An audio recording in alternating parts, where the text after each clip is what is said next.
Friday. It is Friday. It is Friday. I had to add the F-bomb in there because that's what it feels like. It's finally Friday. And it's a beautiful day. It is. It's like one of those lovely Seattle almost 80-degree weather days. It is. We don't have them often enough. So, welcome to podcast goddamn number 3. And I say it like that because I feel like it's taken forever for us to get number 3. And finally, Ryan and I just decided, like, damn, let's just do a damn podcast to get one going on. Because we have fun people coming down the pike, but schedules we're not permitting. We made many attempts, though. We did. Like, we actually, we're set up, and people scheduled, and there's a lot of interesting people that want to talk. We worked hard. Yeah, so there will be more. Yeah. I'm very forgiving about schedules and, changes of heart or what have you. So we were like, damn it, let's just pull over and do a podcast, which has been really good. This week has been crazy. It's one of those work weeks where, again, it's Friday and I'm like, oh my God, where's, It seems like it shouldn't be getting as busy as it's been getting because it's summertime. It's approaching. Everybody's, kids are getting out of school, but our clients want to do more work, and I don't like that. I wish they would just be like, we're done. It's summer. We don't have any money. Yeah. Here you can just take what we've got. We don't got any more money. You could do like they do at Boeing. Everybody just gets laid off in the summer. Is that what happens? Well, not in the summer specifically, but whenever they had big financial cutbacks, they would just lay everybody off, and then they'd hire them all back on. Oh, right on. Every now and then. It wasn't every year. That's just what happens. It was every 20 years when there was a economic problem. Plan your summers accordingly, kids. What's so funny? I think I'm going on 4 months here too, working, and I was joking today about I don't know that I'm even really good at this job.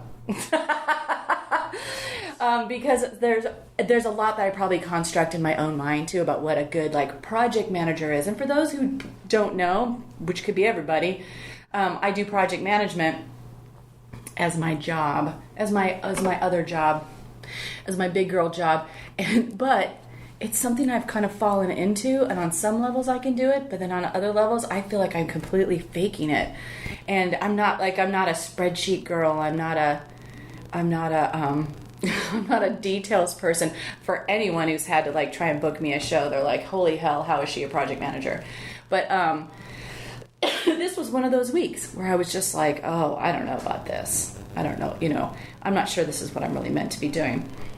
Is it the imposter syndrome thing where everybody... Well, I've heard so many people talk about it. My mom used to talk about it. Anybody I know who's been heavy corporate often says you are faking it until you make it. Everybody does. Everyone does, and you forget about that. That's the thing is I get isolated in my head, and then I have to remind myself that I'm probably setting up the parameters of how am I doing or things like that, where everyone is kind of learning on the fly in whatever they're doing, or comparing themselves to others or wondering how am I doing kind of thing. Hey, everybody has to do that. And one of my favorite books is called Fraud by David Rakoff. Oh, that sounds good. And it's him as a writer and all the different jobs he had to do as a writer, basically working at Outside magazine. I'm trying to remember, it's been a few years since I read it. Yeah. But he was not an outside kind of person, but he got a job as a writer there, so he's just I'm going to write about hiking and trails. He's I don't do that. And, it's but that, as a career writer, that was part of the thing that helped him become a better writer, was having all these different jobs and different experiences. Even though every time he got these jobs, he was just I have no idea what the hell I'm doing. Yeah, and it's so stressful. It's so stressful. Although I don't think that I'm going to walk away from project management going, wow, that really... Although the thing that I always remind myself in every job I have had is the people that I've met. I've met you through this job, right? And now we do this podcast together. So I think that's kind of the secret magic for me that's gone into why the good things I've gotten out of working in a Well, that's the best thing about any company I've ever worked at. It's never been about the work or anything like that. I've never made it rich in any of these companies, but you do just keep meeting more interesting people, and you expand your friends and your network, and that's the most valuable part out of it. Yes. It really adds up and actually carries over into other things. Well, I think in life too, you and I were talking the other day about things that you like, right? Things you want to build, things you see yourself doing in the future, and even though we're working a corporate job or things like that, and there's great people, that I still lately very much have this longing to do something that's truly myself. that I feel like adds value. I'm sure this is obviously very common to everybody, like, I want to give to the world. But I really want to do something eventually that's just really true to myself, because I've had the chance to do that before with music. And that's the thing that lingers for me. Like, wow, I've had a taste of my job being exactly myself, and the output was straight from me, my own creativity. And that's a curse and a blessing, because it's a curse because you kind of the difference. And so it makes it kind of impossible for me to 100% buy into this is my life. This is what I love. You know what I mean? It's like, no, it's not. It's what I do to pay the rent, and I get benefits by meeting great people. And I'll look on the sunny side of things about that. But I yearn to go back to a business or create my own business that is from my person, like talents or ideas or things like that. And I've been thinking about that a lot lately. And there's always that moment where you're at work and you're like, nope. Like, I'm trying to think, like, if you're in a meeting and everyone's trying to jargon that it's all okay or what's going on, you're like, it's not, right. And I don't care. And I know what I'd rather be doing, but right now I just can't walk away today or what have you. So I try not to linger there, but I do have those feelings lately.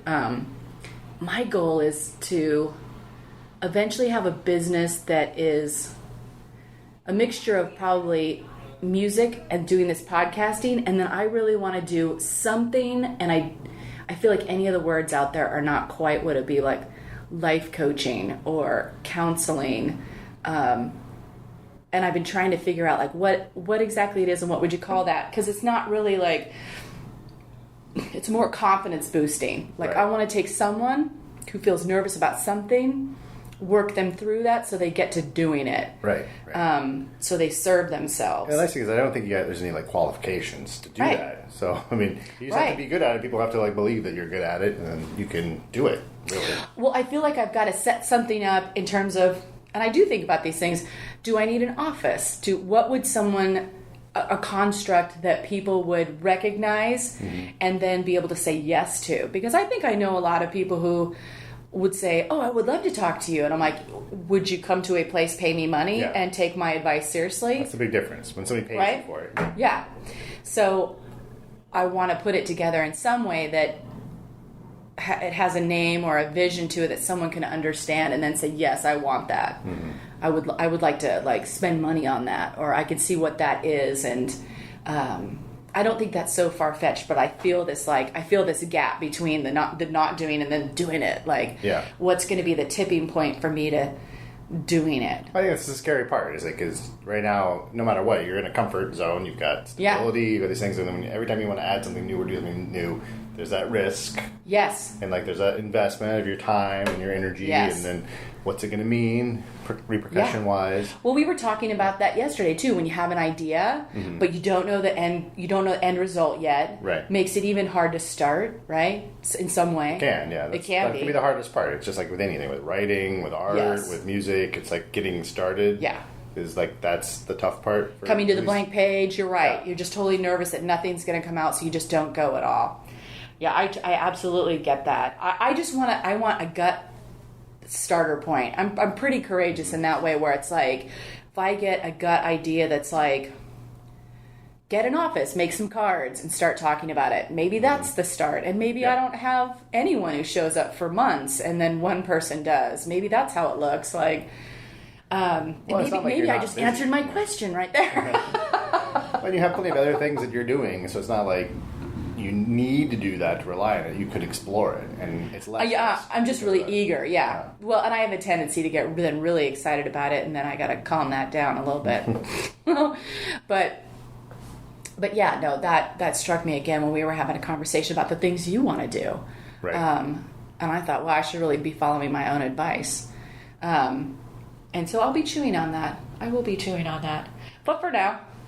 I know what I was going to say. The thing about right now is, circumstantially, I am the breadwinner of the family, so I just can't logically walk away and be like, we got no money, no insurance, But that's just now, and now is temporary. You could win the lottery and then do whatever you want. Wouldn't that be sweet? I want that. It's hard having responsibility, because then it's like you have to continue. Once you're into that game and you're like a parent and you've got responsibilities, you can't take as many risks, I think, because of that.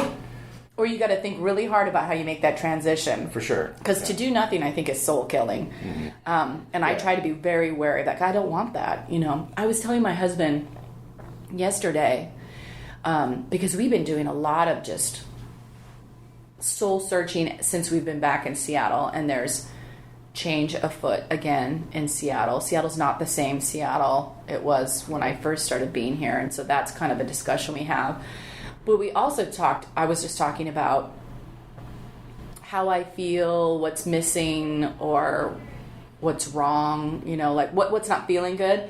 And it dawned on me that I joined corporate world based on insecurities, right? Based on sort of like American ideals, like, I don't own anything. I got really caught up in a year, pretty a typical year, like late 30s, where I think a lot of people freak out and be like, where am I at? And I was like, I don't own anything. I don't have a house or a car or whatever. And join the corporate world. And I will say, and this is also what pushes me to like make sure I go back to something I love, is that a little piece of me is lost in every job. Like, this is not where I belong. Yeah. It's ultimately, if I was really honest, I would say I don't care. I don't care about any of the work. Like, no, none of these worries matter at all to me. They really they just don't. I mean, no, it's also I'm respectful, but it's a good place to be, because like if you get too emotionally involved in your work, it's like and that's not your passion. It can be a lot more stressful, a lot more disappointing. Yes, because you have a lot less control over it, especially in a corporate environment, because there's so many layers, extra people. You can't. It's not your way. It's everybody's way or somebody else's way. It's hard. Yes. Unless you take over the whole company. Right. I have no desire. Well, and some people really believe their own, jargon, right? Or they have their own set of fears. Like, fear is a big thing. Fear is a big thing all the time. But in workplaces, when someone's like, ooh, you can't talk to so-and-so, or ooh, you can't do that, or they have a different vision. I mean, it's like it becomes law, and then all of a sudden you start comparing your behavior to that, and you can get really lost in that. And it takes a lot of effort to say, like, no, I think that's crap. Or maybe more politely, you're like, and I don't believe that. Right. I've been trying to get stronger about that as I go through every job, because it is a bit of a mind fuck. You know what I mean? Like, because lots of times you get in a culture cluster where everyone's like, no, it is true, and you're like, I don't think so. Frankly, talking to you has made me feel better. Like, right? I'm not crazy when we talk about certain work cultures anywhere. Right. I mean, I like the culture here where we're at. But it is good. It is good compared to other places. I've been in some really crazy places. Yeah. And some of these people who run the shops, I mean, they have their heart's in the right place, like what they want to do, but sometimes it's like, it's just, I don't want to. Are we being Seattle nice? I'm trying to be nice. Like Seattle nice? Yeah. Like, just say they're being assholes. Yeah, I guess I may be. Yeah, I'm trying to be nice because I know For what reason? They could listen to this. I don't know. Because in the long run, like, I appreciate them now. Sure. I really didn't like working with them at all then. Yeah. And so it's like when you see these people now, especially with startups, like I've worked with, I want to say like 4 different startups. Yeah. And that's just, there's so much more emotional intensity in a startup because you're coming at it and it's like you're trying to build this thing and it's somebody's vision, somebody's dream, and it's all this energy and money gets wasted and time and everybody gets burnt out at some point if it's not successful. And none of the ones I was with were successful, really. That's right, because you've been in some true startups. Like some from the ground up. 3 people, 2 people in the room, kind of, and some are still around, which is impressive. I really do respect the ones that have stuck around, even though there was like the hard times of when I left because of... We were just like, at the time, I was like, I don't think you guys are going to succeed. You're just going down the crazy route and you're not being forward thinking. And they've kind of reinvented the business and they've stayed around. And like, that's cool. I'm glad that they're still there. One of them was just probably the worst startup in the history of startups, where we were like voted by Wired magazine like vaporware product of the year. We had comic books, like strips written about how horrible we were. Like, we had blog posts on a regular basis. We had like this guy who was just like an enemy of our company, and really they were right. Like, even though like while you were working for this business, you're like, oh, okay, yeah, I believe in what we're doing. Well, and these other guys were mocking us and making fun of what we're doing. I'm like, they don't know. They're just not here. Yeah. But really, they did know. That's why they were picking on it, because the corporate had a different plan and different strategy. Well, I love talking to you about this stuff too, because you've been like in the tech industry for a long time, more than I think I realized, because you know people who are at the beginning of a lot of different companies here. You've started your own company. Yeah. So it's just interesting because now Seattle has been for a while like a tech hub. Right. And now it's getting even more so. So it's really interesting to talk to you just to hear like the stories about your own experiences doing startups or your own business, or knowing the folks at the time in the day, like I've had so many great missed opportunities. I know you've said, which is I know drives you crazy. Oh, I know, like early 90s, going to an interview at Amazon when they were still downtown Seattle, small office. I think they were like on like First and like near Pike Street around there. Oh, right, yeah. I'm trying to remember where the location was. I don't remember. And going in, and it's just like a bunch of like crappy door tables, and everything's kind of slapped together. And it was like my first real startup interview, and they didn't have money for anything. Like I was being recruited as like a designer, kind of front end web person, and they were like, you'd have to bring your own computer, you're gonna have to do all this other stuff. And I'm like, you guys are just a joke. I'm like, I'm not going to work here. And if I had, it would have been phenomenal. Right.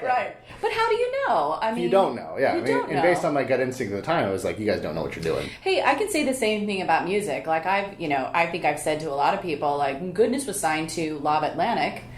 Lava is very analysis driven, right? And so when they were doing the Goodness's second record, I think this is how they came to this decision.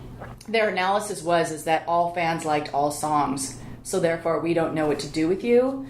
So we're going to ask Carrie to do a solo record and screw the rest of you, right? Yeah, that's nice. And yeah, the way this person's, Jason Flom, whatever, had said, like, hey, Carrie, we want to do a record with you. And he literally said, we don't give two shits about your band. And then proceeded to, like, diminish each and every one of my band members. So in my logic mind, like you have a logical mind, I was like, oh, well, that's an amazing opportunity. But then as he kept talking, I'm like, oh my God, you're an asshole. Like, right. And my pragmatic, logical mind said, you're terrible. And if you're terrible now to those people, what are you going to do to me when I don't dance your dance, is what I'm assuming, or do what you want me to do? Because I have a feeling you're not going to let me be free and easy with the creativity. And so I didn't take him up on it. Yeah. And then, sometimes I think, and then Goodness, proceeds to work really hard and then fall apart, right? Right. So there's times where I think, ooh, what if I would have taken him up on it, like, where would I be now? But it's hard to tell, because sometimes those people are right. Maybe they're I could be in a ditch, though, too, depressed and on the road, so... Yeah, it's never know. As I said, like some of the startups I did say yes to failed. So the ones I said no to succeeded. So that's my advice, is that if you want a successful startup, is interview me and have me turn you down. And you're guaranteed to just be super successful. You're like some crazy leprechaun. I did finally figure out, my success picker. I'm like, the more ridiculous the idea sounds to me, yes, like a stupid idea, I'm like, it's probably a really good one then. You start to question your own sense of like, why didn't I see that? Yeah, or why didn't I don't have that mind who's going to be able to look at some business and be like, oh, I see the whole future of that, or I see where you're going. I'm very, in the beginning, like, well, it sounds good or bad. Or I'll follow my gut. I'm going to, if your gut says no, then that's what I usually go with. Yeah, which usually it's right, I would hope, but, it's not all. In the end, and again, like Chris Friel said this, in the first podcast too, he's like, or Rick had said this as well, everything leads you to where you are right now, and you wouldn't have some of the things you have, like your family or things like that, right. or everything would be different. That's the crazy thing. It just takes one little change, and your whole life could be totally different. Plus, I think life is long. You're not dead yet. That's my big. that's my other big phrase. I'm not dead yet. So, you could start your own company again and have something explode as well. Right. That's perfect. You're not incapacitated. Not so yet. Not yet. Give it another couple bottles. Keep more drinking this one. Well, the other thing, I kind of wanted to talk about, which our family's been talking about, is how different Seattle is now. And I know this, I see conversations flying everywhere, or at least everywhere I'm looking, like the news or Facebook, or I'm sure it's on a ton of other channels, but just how crowded Seattle's getting, how expensive.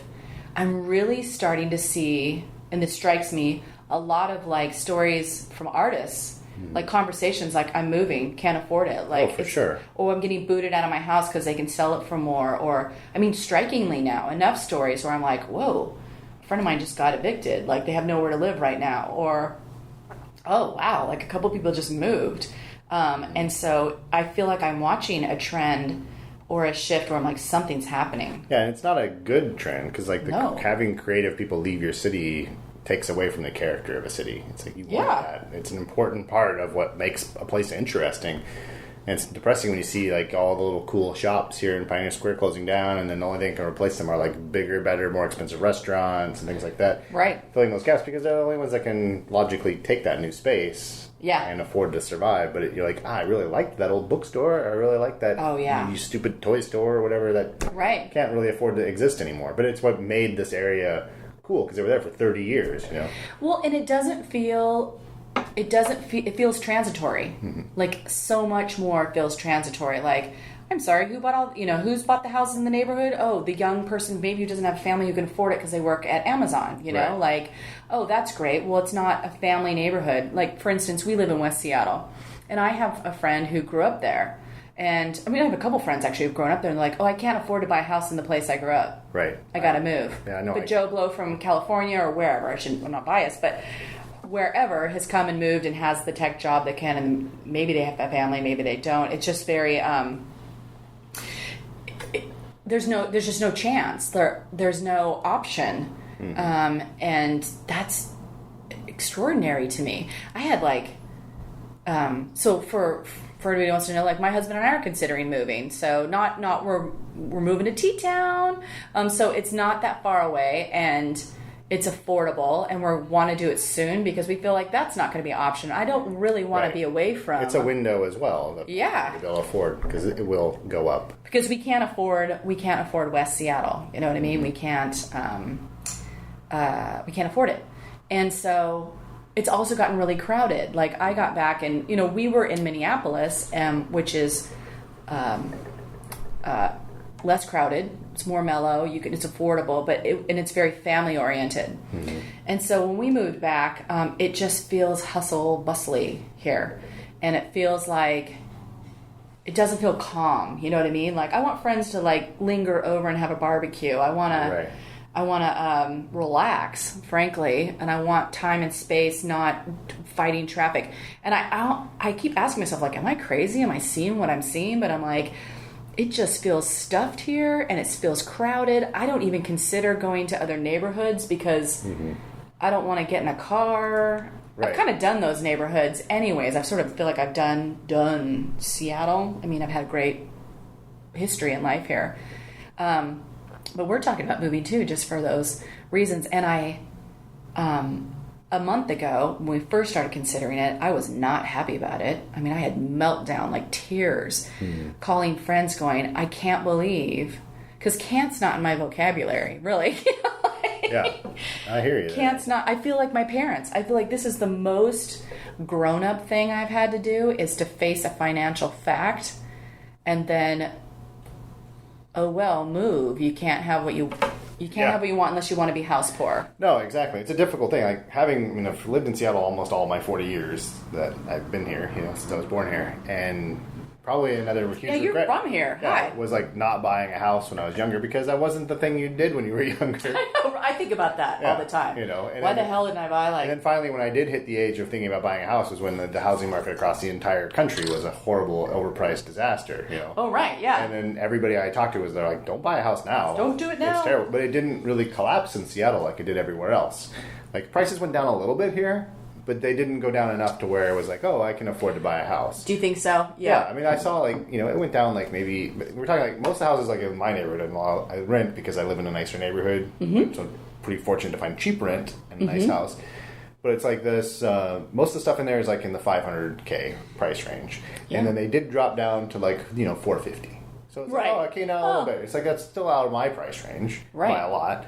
So it's like that's where you have to look at the greater area. But as a growing up in the area, I'm like, some of the stuff nobody wanted to live in this neighborhood. Right. When I was a kid, Oh, it's yeah, like some of these places were terrible. It's Right. like they were kind of because you're far out from wherever there was. It's like, Well, I feel so. I mean, I feel and have probably felt this way for a long time. I just feel so sad, like I missed an era of affordability. Yeah. Like I think about my parents who built houses for $60, or parents of friends here who are like, oh yeah, they bought their house for like $90,000 or $60, or and and now it's like, even if they wanted to buy, they couldn't be here. I feel like it's similar to music when you sort of look at amazing music from the past and you go, if that band came out now, no one would bat an eye. Right. Like no one would even like it's all them. about being in the right time, right place, right Yes. like choices. There's so much of it's based on that. I just never thought I'd be in a position, forced into a position. And I'm certainly not staying in some sort of negative, like, if that's what's happening and we have a good solution, I'm going to look at it as an adventure. And usually I do. I guess I'm surprised that this one is hard for me, like, because we came back, and I think due to lots of life circumstances, like I'm older, my mother's passed, there's just some heavy life things have gone on where I came back and said, great, we're back, I want to sit down. Right. And it's like, no, you're not sitting down. But I think other people who've lived longer than me would laugh at me and be like, yep, it's going to continue, and it will continue to be that way. But now we're kind of excited. I mean, my husband luckily is like the logical one. He can put the factoids together and say, like, here's why this is a great idea. And it's going to be great, and here's why. I get overly, like, concerned for our son and, like, oh, we're going to move again. And, everyone says kids are resilient, but my heart... They really are. I mean, it'll be tough maybe at first. You guys. Yeah. But, wherever you move, even in any age, you can cope with that fairly well. It can be stressful. Moving is one of the biggest stresses they say you can have. Yeah. Like death and divorce. It's like, you know what? Like, I remember a therapist I had said that. I was like, oh, awesome. I've had, like, the top 3. Yeah. Like, job loss, moving, death in the family. If you can put it all I'm back to back. I'm still here. Yeah. It's like, but, but it's also heavy, too. I feel like I've seen a lot. Another, like, heavy point I've seen is people passing. Mm-hmm. I feel like I've noticed strikingly more notices of people like, whoa, out of nowhere passing. And that's interesting and new to me. Yeah. That's probably to get to that age where your friends and relatives can start to die randomly, too, because people, once they get into their 50s, start to die, Oh, hell, even in their 30s. Yeah. Like, I mean, I feel like there was in my younger years, it was like, oh, heroin or drugs or things like that, like people passing. Now it's like health issues or depression or something else. So that's going on. And definitely, I know that I'll have further conversations with other friends too, but like just grieving, like just grief. Like now that I feel like I am a club member now of whatever you call it, the Dead Parent Club. And I joke, but it's not funny. And I just read the article that Sheryl Sandberg wrote from Facebook, and her husband has passed. I haven't read that yet. Oh, so for those who haven't read it, and probably a lot of people seen it, her husband recently passed on a vacation they were on. So out of nowhere, not planned or whatever, and just her essay, some people are calling her Facebook post about coming out of Shiva and Shiloshim for his passing was so dead on. I mean, I could relate, and I could feel her description of the void and the gratitude towards people who rally around you, but also the extent of that event on a person personally, because others, and everybody says this in grief, others will comfort you and then they're kind of done with it, right? Not because they're insensitive, but that's not going on. But for you, the person who's experiencing it, it can feel like an endless void that you can't even measure the end of it. This person who's now gone and the effects of that going forward, their absence, and what that means for your life. And for me, for my mom, it was like things would dawn on me where I would say, oh my God, I'm going to have to explain my mom to my son. Like, because I'll probably, knock on wood, be alive for 40 more years, right? So it's 40 years without her. Yeah. I didn't think about that. I didn't think like, I'm going to have to keep her memory alive. and I'm going to have to keep on living, which sounds really dramatic, but I mean, but living, but living in a way like I want to be, I'm living, I'm participating, I'm happy, like be alive. Yeah, I think that's one of the positive things sometimes of somebody close to you when they pass is that it does put your life into perspective more. You're like, oh yeah, like I'm going to die too. That's inevitable. Yes. We all do. Yes. And like having a child, you start to think about like, oh, okay, well, I may want to make sure that things are more set up for them, and like I'm going to make the right choices. Back to like, taking risky choices. It's like the same sort of thing. You still want to do those challenging, risky things that make you happy, but you also think about the long-term effects of like everything. Yeah. Which I don't think, probably most parents don't. No. But, it'd be useful to be able to have that kind of thought process. No, but what I don't think people realize is that, like, I remember when I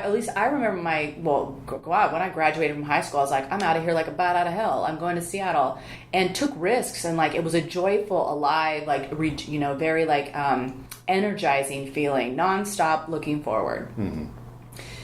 Late 30s, that's the first time I ever stopped and kind of like looked backwards, and then felt a little heavier. And now with the passing, even though I understand those things, there is a bit of a tire, like a weight, a burden. Right. As I logically think that and keep, fighting forward, I look forward to the day where there's some levity, like I can feel it off my chest or my person, and I just think that takes effort and some time.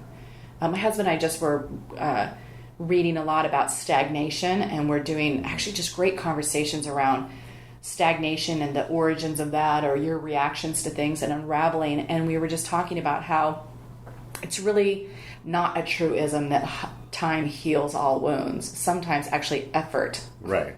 Sometimes the time just makes them still stick around longer. Yeah, you can really fester in a lot of time. Sure. You know what I mean? What you actually need to do is make an effort to resolve, dig in, discover, and then release and let go. Mm-hmm. And that's actually been really profound, just to be like,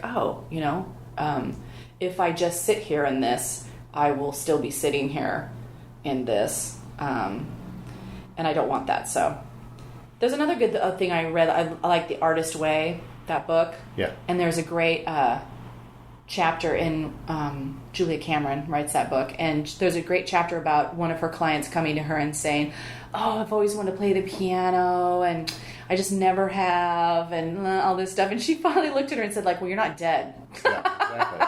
I mean, maybe the person was like 67. She's like, well, you're not dead. Yeah, you can still start. Yeah. There's never too late to start. Yeah. Any new like thing you want to learn or adventure or whatever. Yes. It just gets harder sometimes as you get older. Like, I want to be a mountain climber and I'm in my 60s or something. That's going to be a harder choice. Yeah. You can do it, though. I mean, people do amazing stuff all the time. You can do what you can do. Well, that's why I'm excited for you. And that's why I like selfishly and maybe annoyingly want to be your champion. Like, I want to be the I want to be the ghost PM. This is the PMing I will like. Well, I'll be like, did you get that done? Yeah. Have you talked to so-and-so? Think the next idea out and make the next steps. Yeah, don't make me call them for you. Because it's exciting. Because the other thing I like is when people do succeed, I know some folks who get jealous about that. I get energized because I see someone succeed and I go, ooh. Yeah, there's that moment of envy that I usually still get where I'm like, that, or maybe I should have done that. Or I get what you're doing. That, for me, it's never been jealousy. It is always just like, that was a good idea and I should have thought of that. Yeah. Especially like things like when Twitter came along, you're like, God damn it, I could have made that. It's just a stupid word thing. It's like, what the hell? Well, then I think that next step is, okay, well then do something. Mm-hmm. And we'll just do it. I mean, there's so many steps. Remember we were talking. There's so many steps you can take that don't make you. You don't have to commit to anything. I think again, people don't start because they're like they feel the weight of the whole experience, and it's like, well, no, you don't have to sign that on the dotted line for a long time. Yeah, you don't have to take on all the burden.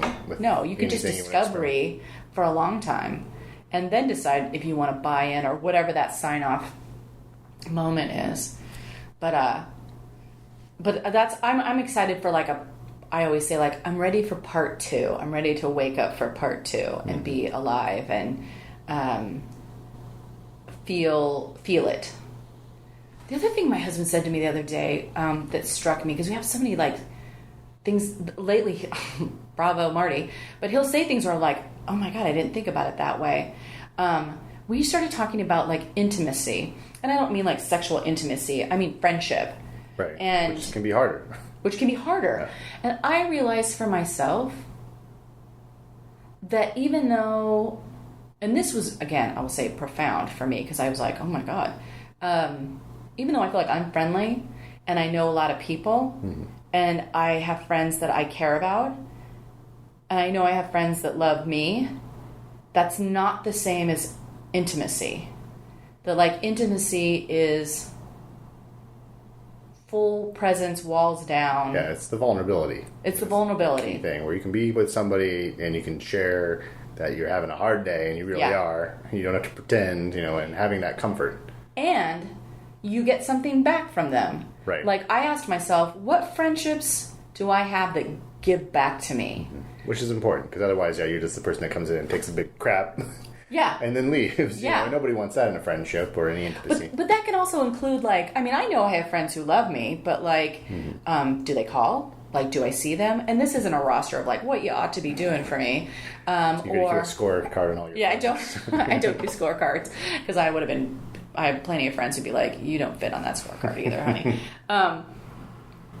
But I just think about, like, I realize I have very little experience in that. You know what I mean? Like either me doing that for other people or what I think. Some people might say, no, you've done a lot for me, but it's not the same thing. But I think I have like a handful of friends that I know truly nourish me. Like when I'm down, I have my friend, and I will say S.P. Miskowski, who is a writer, and I met her here at a temp job. Like I had this temp job that I kept going back to all the time because I met amazing people, like people I'm still friends with. That's great. That was like a crazy magic job. I feel like we would just all come to this table and like literally put bookmarks on cards and tape. It was the dumbest job ever, but when I call SP, which is not all the time, not often, but when we do connect, she's like a creative mentor to me. So when I call, I definitely can tell her anything that's going on. I'm definitely very vulnerable with her. I'll share, and I'm actually looking for advice. And I love her advice. I love her response. And her response is always one, informative, smart, kind of light so that you're not getting in too deep, which is good for me. Like light in terms of like, let's not kill ourselves over this one, Aubrey. Right. Like it's wise. It's wise. Plus, it's super loving. Like I know this person has adoration for what I do as an artist, and same for me to her, and it's just such a nice balance. Like I know when I call her, I feel nourished. Right. Or I have my friend, I have a good handful of friends who are like this, and you know who you are. But when I call, I feel like they're present, and some of my friendships that I've had for a long time are getting there, because I think I've had to learn this, and so I'm noticing more and paying attention. Like, are we just shallow talking, or what's going on here? Right. And sometimes it's very unsaid. It's very like, what's going on? Sometimes it's hard to figure that out. Like, change that relationship, because some friends are just, or some days even too, a close friend might be like, dude, I am just in the shallow relationship mode right now. It's like either they've had a crappy day and they don't want to talk about it. You kind of have to gauge that. But yeah, I mean, sometimes it can take a really long time. Like I've known people for 10, 20 years, and it's only like after that long period of time we're like, hey, now we're close finally. It's and like, you feel the difference, don't you? It's funny like how it took that long. Yeah. And do you feel the difference, right? Yeah, you do. There's like a noticeable shift. Mm-hmm.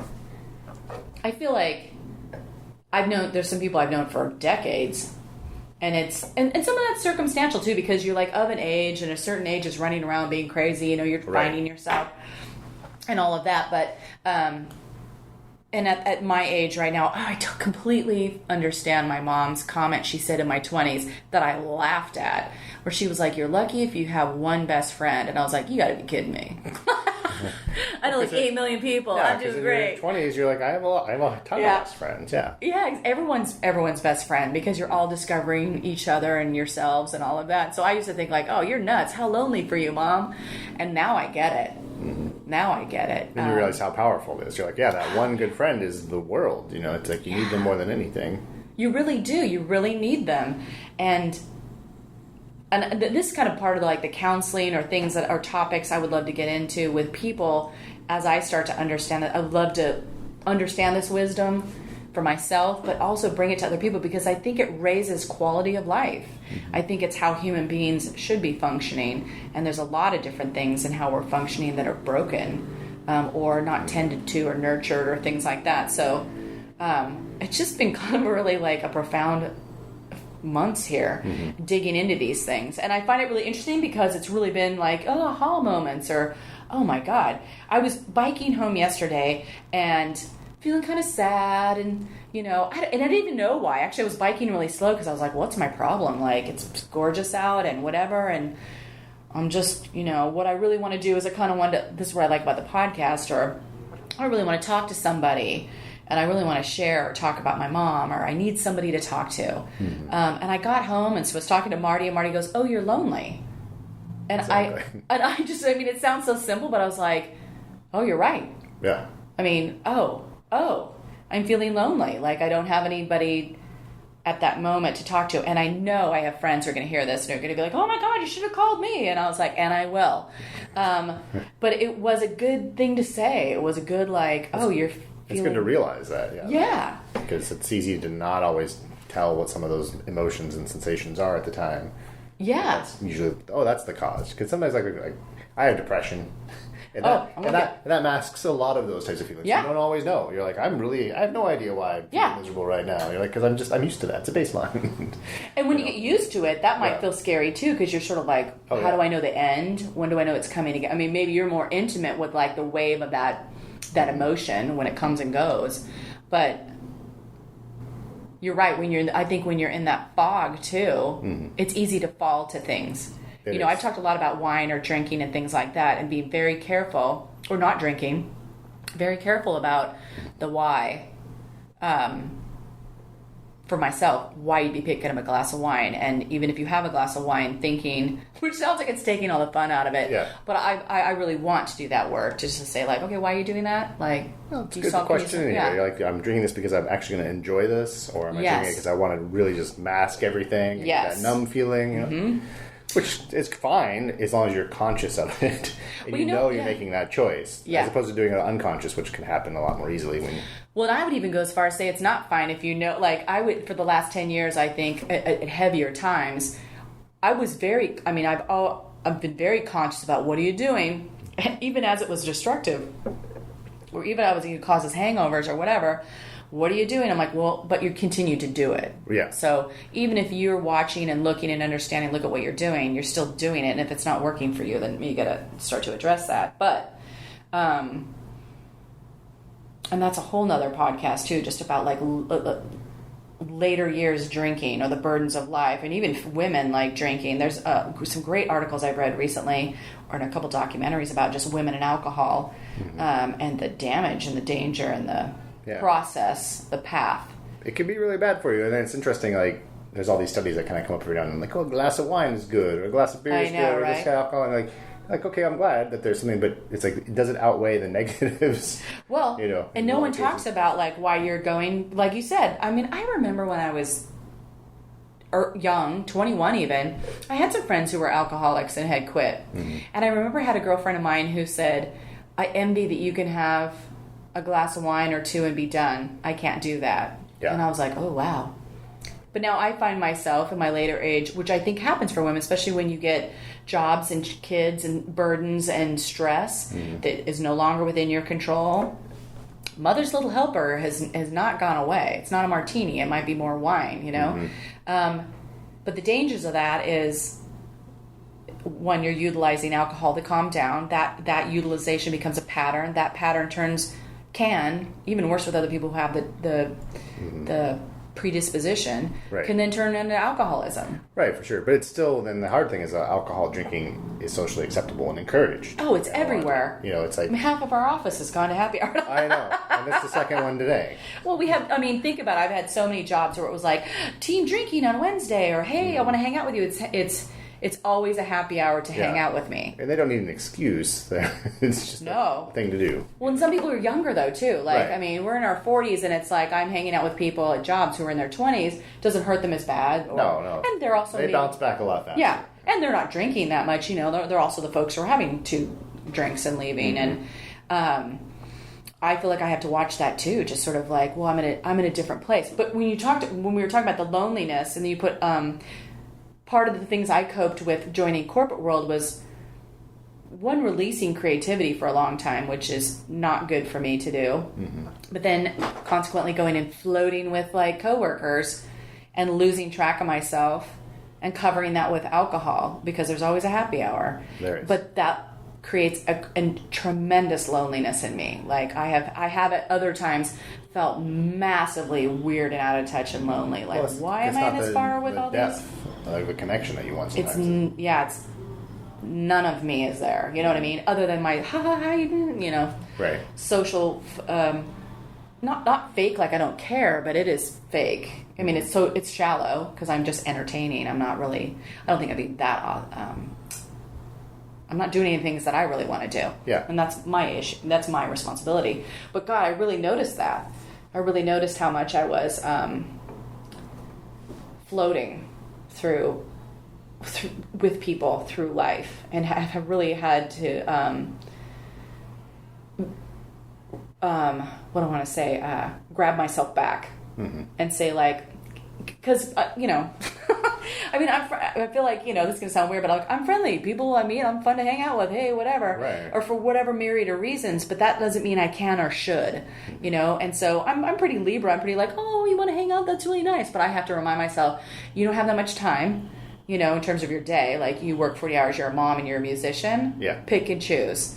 And so I've had to get more active, more responsible, more like, no, I can't. I only have so much time. I'm going to go write music. Mm-hmm.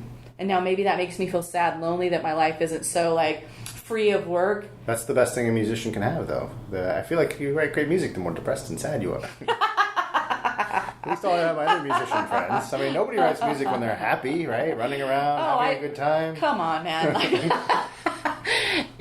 I've obviously, anybody knows, right? Like I've said, if anybody knows me, a million times on this podcast today. But yeah, I write a ton of sad stuff. But I do not want to be sad all the time. I just don't. Maybe I'm not going to write like, you know, Hotter Than July, Stevie Wonder. But, you know, at the same time, I don't want to be sad all the time. No, but I do want to be doing my work. You know, you don't want to be that far off the rails. No, you don't. But I do want to be doing my thing. Because it would make me feel better as I do come hang out. I will actually be my full authentic self. Not just Carrie floating and happen to be with you at the time. I really want my art. I want to do my art more often. I need to be myself, and I need to get back to that. I mean, everybody knows, like, if you work agency side or any kind of job, I mean, 40 hours a week or more takes over. It's a good chunk of your life. It is. Every week, you know. It's most of your time.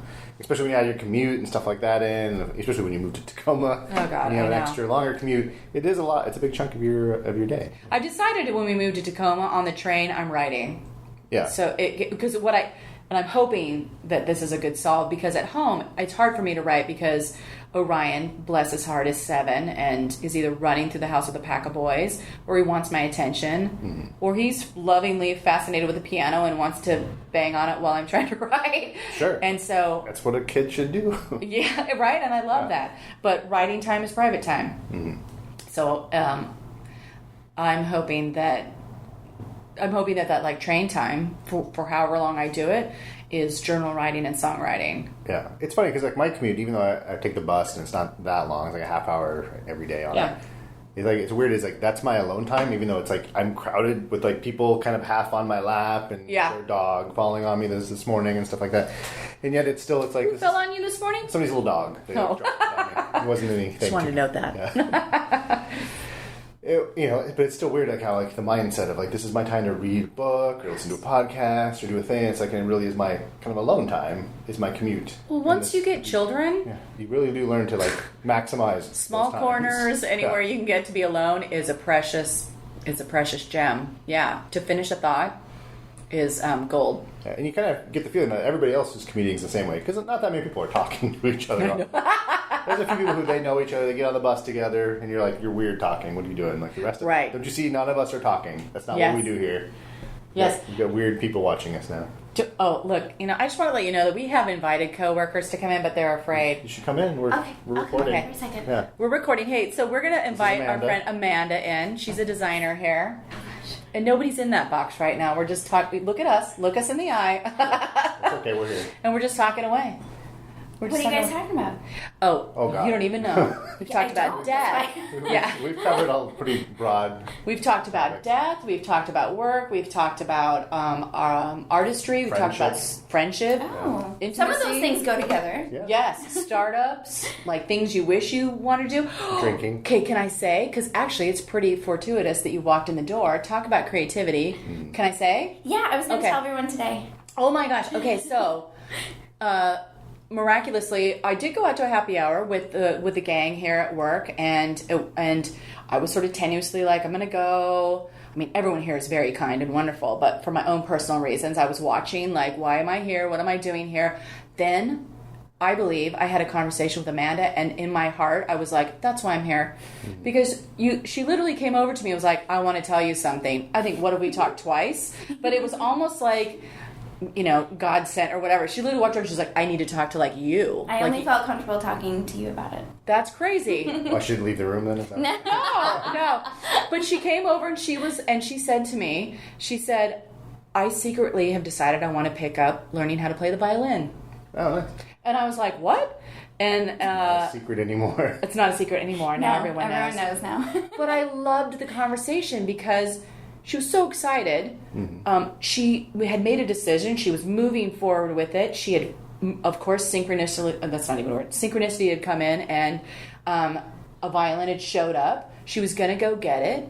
She was taking her personal space and time to like be in her decision and really enjoy it. And I felt like I got the chance to talk to you about that and say, really, how amazing that is. It's cool, yeah. It's like that. How much I envied that. Just her pure joy about it. Yeah. I mean, she is doing. You're doing something that you love, and it's a very simple act, but like, I was like, I want that.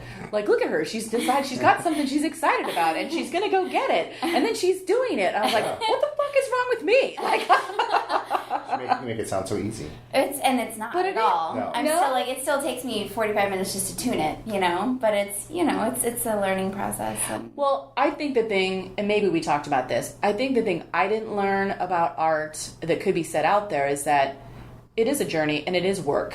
Oh yeah. But there's love and there's the love in that. And I'm going to say this year I'm learning how to be more disciplined and finding love in that, because I've been lucky enough, I feel like, to work with great people, or I feel like I have some basic natural talents, but sitting down and practicing, any friend of mine will tell you I hate that. You know what I mean? Like, I've been learning how to play the guitar for 20 years. Yeah, right? Exactly. And I kind of figure it's going to be one of those things, like, it's not going to happen in a year or 2 or 10. It's just something eventually I want to maybe join, like, a couple friends and have a little band and maybe perform, and eventually. All doable. Yeah, I mean, you know, all in doable. 10 years or so. It's just, I've always loved the fiddle and everything that goes along with that, and I've always wanted to play it ever since I was little, but I never did, and because I was always doing other things. And so, bravo. Yeah. Well, I actually said to her, I go, I don't know, I think you're going to learn 3 chords, and I could tell you like 8 million bands who would just have you play 3 chords.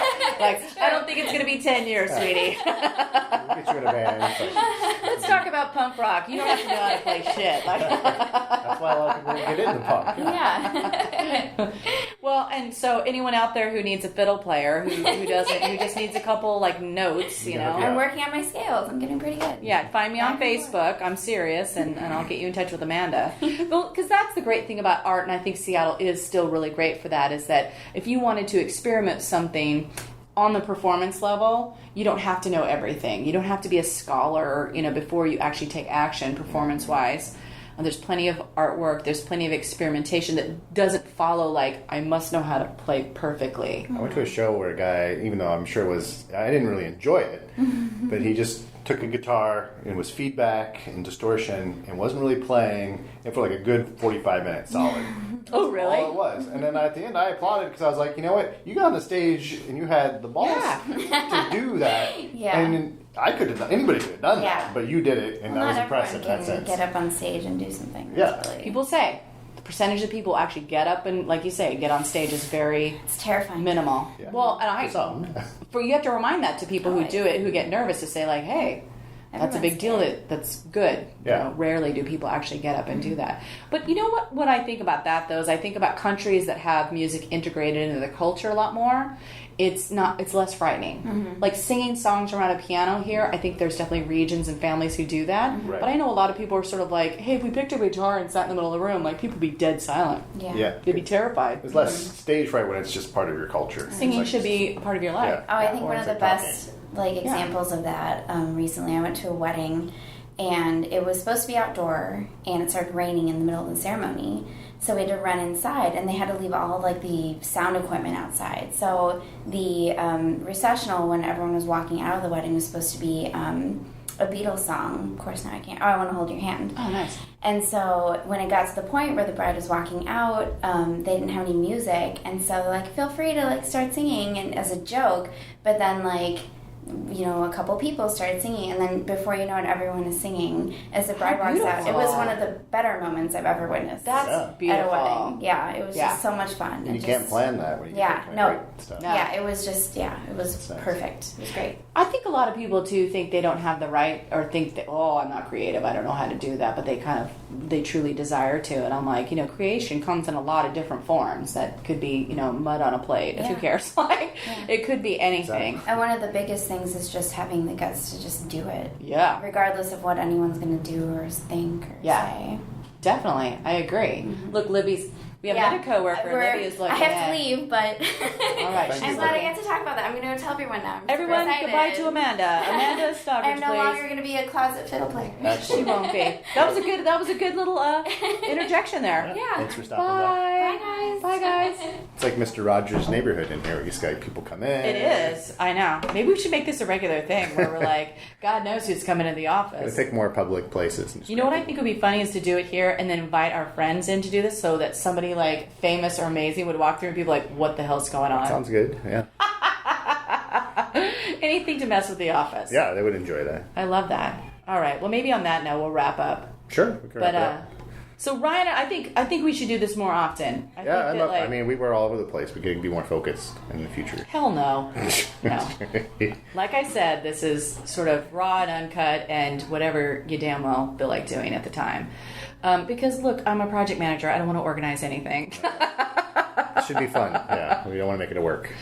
Well, thanks everybody for listening to us again. It's I don't even know how long this has been, but I hope you enjoyed it. I think we're just under an hour. We are? Oh, sweetness. I believe this weekend we're going to have Nancy Guppy come in, and I can't wait to talk to her because she inspired me to do the podcast, and she said one show at a time. Excellent. That's how I'm feeling about it. All right, bye everybody. Bye-bye.